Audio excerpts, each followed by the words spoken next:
কম্বোডিয়ার হামলায় জ্বলছে থাইল্যান্ডের সিসাকেট প্রদেশের বিভিন্ন স্থাপনা। আন্তর্জাতিক গণমাধ্যম বলছে বৃহস্পতিবার সকালে অদ্দারমিনচে প্রদেশের বিরোধপূর্ণ তা মোয়ানথম টেম্পলের কাছে হামলা চালায় কম্বোডিয়ান সেনারা। এরপর থেকেই দুই পক্ষে চলছে তুমুল লড়াই। একদিকে কামান এবং BM-21 রকেট লঞ্চার নিয়ে হামলা চালায় কম্বোডিয়ান আর্মি, অন্যদিকে F-16 ফাইটার জেট থেকে হামলা করে থাই সামরিক বাহিনী।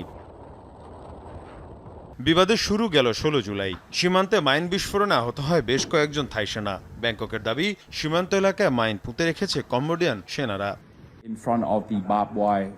মাইন বিস্ফোরণে আমাদের সামরিক বাহিনীর সদস্যরা হতাহত হয়েছেন। শুধু তাই নয়, কম্বোডিয়ান বাহিনী আমাদের ওপর ড্রোন হামলাও করেছে। সীমান্তের ওপারে রকেট লঞ্চার, মেশিন গানের মতো ভারী অস্ত্র মোতায়েন করা হয়েছে।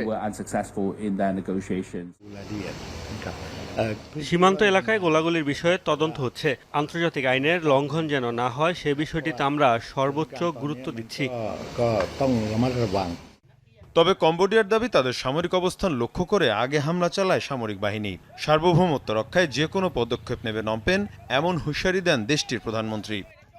সকালে আমাদের সামরিক অবস্থান লক্ষ্য করে হামলা করে থাই বাহিনী। আমাদের দুটি প্যাগোডা লক্ষ্য করে চালানো হয় হামলা। তবে আমরা পিছু হটব না, যে কোনো মূল্যে আগ্রাসন প্রতিহত করব।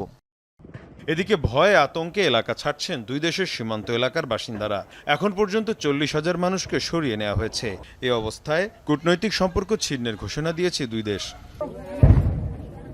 থাইল্যান্ডের সাথে কম্বোডিয়ার সীমান্ত বিরোধ 100 বছরের পুরনো। দুই দেশের মধ্যে 800 কিলোমিটারের বেশি সীমান্ত রয়েছে, যার মধ্যে বেশ কিছু অংশ রয়েছে অমীমাংসিত। এর আগেও সীমান্ত ইস্যুতে দফায় দফায় সংঘর্ষ হয় দুই দেশের মধ্যে। 2011 সালেও সপ্তাহব্যাপী সংঘর্ষ হয় থাই কম্বোডিয়ার মধ্যে। মীর মুশফিকা হাসান, যমুনা নিউজ।